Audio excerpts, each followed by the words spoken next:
Having opinions is your job now. Yeah, that's a bit confronting. How do you navigate that? Because I've felt it on a much smaller level here where as the difference between saying I think this versus people are saying this and all of those.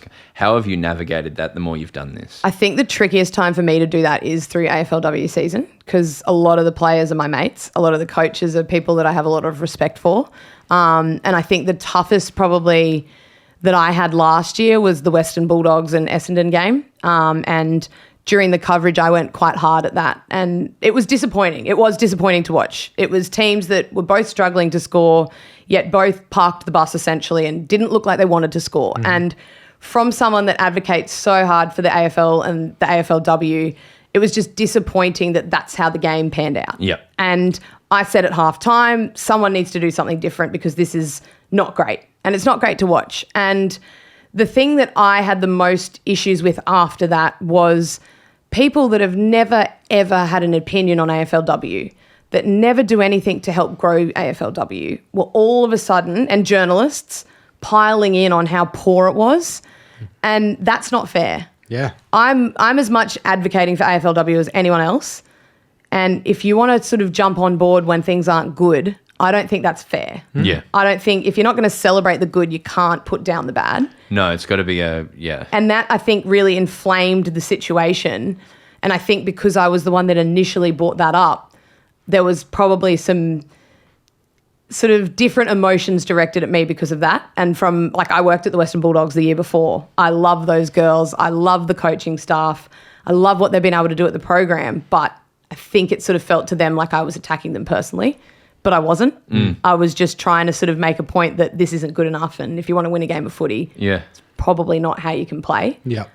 So from that perspective, personal relationships-wise, I found it tough. I've also sort of had different situations where I've said something about a player, but I don't try to get very deeply personal about anyone. If I'm presenting a point, it'll be pretty objective and this is what I think would be best for this player, not, well, that player's done this, so this isn't right and they're not good enough. So I think from that perspective, I'm quite careful with that. And I enjoy the critique of men's football in the sense that I don't have close relationships with these players, but I still will always try to uphold that standard that if I'm going to pot something, it'll be a collective. I don't think I'll ever sit back and say like that player is not good enough or that this is the case. If there's concerns around it, I'll present reasons why I'm concerned. But at the end of the day, like all of these players are playing football and they're trying their bloody best and it's not very easy. Yeah. Is there a mandate with so much competition now in sport to the things that you talk about to be things that will get engagement online a little bit more? Or there's no directive, no, but you can see that people will do that. Right. People will do things that like obviously clickbait, but also you can say things in different interviews or different shows that get pulled and that's the clickbait article. Whereas when you then read the article or you watch the clip in context, it has nothing to do with that, or it's not what you were actually saying, or what they're explaining isn't correct. Yeah. Like I just think at times, and that's what journalism is, but there's been times where I've been taken completely out of context and I'm like, well, that's not really what I said, but sure, if you want to roll that narrative, that's fine. Yeah. And I've sort of, I think recently I've kind of and it's a point that I think a lot of people would disagree with, but the Danielle Collins thing, right. I had no problem with what she did. Is it the tennis? Yeah. So she was getting booed, right? Yes. Playing in Australia. She beat an Australian, got booed.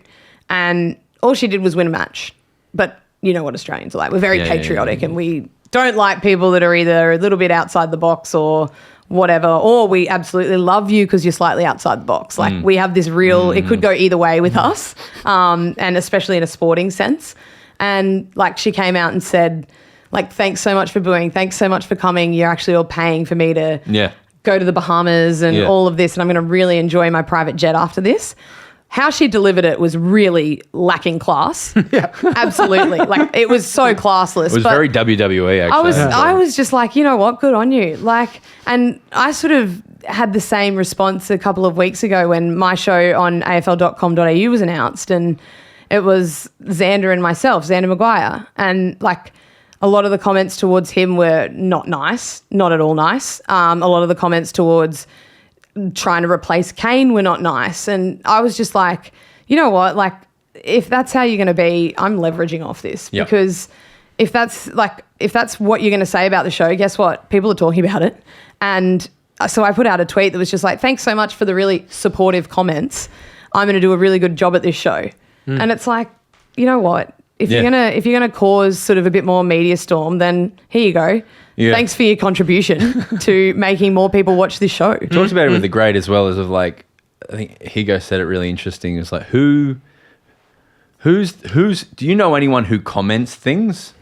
Do you know anyone who is like, and if you saw a friend commenting on a AFL post or a YouTube comment, some RuneScape excluded, Tom. Like, how would you? I would intervene and go, why are you saying something sincere on a Fox Footy post? Like, I was like, the window for feedback in my world is in a group chat with Tom or someone going, oh, look at this idiot. Yeah. But so once you sort of, it's a hard thing as well though, because I feel it with comedy too, where everything I make is in the hope that a room of people or people online will like it, or at least have a reaction to it. Usually positive, like, but not always with Arnie Don. That's what we do, and it's hard to make it for people, but without seeing the feedback. I feel like you clap back very well. You're a good clap backer. But with the internet too now, you don't have the channel, so people that buy tickets to your show know what they're coming to see. To some extent. Yeah. Like there's something about you that appeals to them. Yeah. I post what you do on the internet and it goes everywhere. We can't control who sees it. It's not just the people that have your back or that are interested in you. Yeah. Everyone sees it, so everyone gets an opinion. And the more successful you get, the bigger the proportion of people who don't like you gets. Exactly. And it might still be 5%, but it's a bigger audience. They're still making your money though, if you're watching. That's it. That's the thing that I think we need to come back to. How is now, you're coming through at a really unique period in sports coverage, and how has it been? Because it's very different to, I hear people talking about, I was a cadet in the Channel 10 and get up at 5 and get the newspaper and cut it out and take it to the police or whatever. But now it's how has it been for you? I feel a lot of our audience are younger and maybe want to do what you do and navigating through. How have you done this and what's it been like? I think...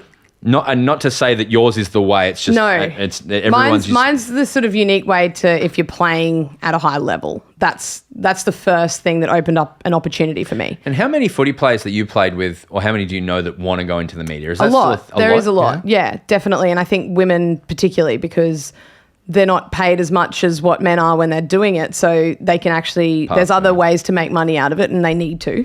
But also, I think, with the different backgrounds that we all have, as in like me being a teacher, other people having different careers as well, it actually offers a really unique lens to what they're talking about and how they're communicating and things like that. Yeah. So my pathway, for sort of lack of better word, to sound really cliche. Yeah, this is my pathway. Swinburne Uni talking. What's your pathway? So I actually, when I was playing for Brisbane, they do a segment called Locker Talk. I think they used to. I don't know if they still do. And so just for clarity, is that a talking locker or is it a talking? Yeah, no, they've hired a talking locker. That's incredible. Go on. Like, what was that puppet called in the Aggro? Yeah, Aggro. Really? Yeah, no. I was like, wow.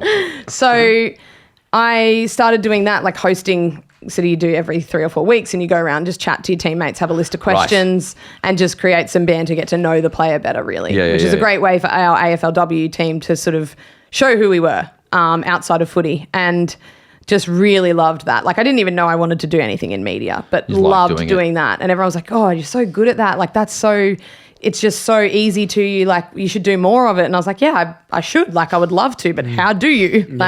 And then a really good friend of mine, Sam Hargraves, was actually working for Triple M at the time, calling in Brisbane. And a boundary rider spot opened. And it was actually Dan Merritt, who was my coach at the Lions. He was doing it and then was the runner then for the Lions men's team the next year. So he couldn't do the boundary riding anymore. So I was like, yeah, I'd love to do it. And that's how the opportunity kind of came up. And I did boundary for a season, and it's more reporter based. It's more, this is what we're seeing, this is what's happening. And I kind of use it to be like, and also like this matchup behind play, this and that. So offering maybe a different perspective, which isn't necessarily the role of boundary rider, but then you and Giles at Triple M sort of saw that and was like, no, let's get you up in the box. And that's how I basically transitioned to specials, and loved it up there. Was working alongside Simon Black in like my first game, the guy that I'd like watched win 3 premierships and is just the nicest man in the world. He was pretty good. Very, very good. And it was a bit of a like fangirl moment for sure. And then when I moved down to Melbourne to play for the Saints, up in Brisbane, you're sort of there in the box and you can't see anyone else. Like you have no idea who's in the sort of Fox studio, who's in any other radio broadcast there, if there is anyone else there, because it's Brisbane and footy wasn't huge back then. It's huge now. Is it? It's massive. They sell out the Gabba pretty much 9 times out of 10 for footy. It's got such a big following now. And Southeast Queensland market for footy is the fastest growing market in Australia. So it's incredible. Hell yeah. And then I got down to Melbourne and I was like, look, I won't do specials in Melbourne. Like, it's Triple M, it's Melbourne, the who's who they rock works football everywhere. They do. They rock footy. They rock cricket. They rock everything. And Ewan was like, no, like, you'll still be in specials down here. And I was like, oh my God. So I rocked up, and in Melbourne, Marvel or the G, it's just glass panels. So you see all the other media outlets. You see the champion data guys sitting there. You see all of the club journalists, the news, the AFL journalists. And the first game I rocked up to, I just like looked left, I looked right, and guess how many women were there? None, apart from me. No producers, no audio techs, nothing, like no other women. And that was the point where I was like, I should not be doing this. Like, this is ridiculous. Like, first of all, you sort of had this feeling of like, why am I here if there's no other women?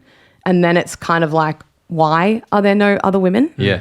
So that was probably the most confronting moment of my career of doing what I do. Not only was I already like, oh God, I'm now doing this in Melbourne where more people will be listening and there'll be more scrutiny and this and that, but you're literally the only woman here. Yeah. And luckily, I'm so glad we're not at that point anymore. Like, I look around, there's female callers, there's female specials, there's ex-AFLW or current AFLW players doing it all, like, and even female producers.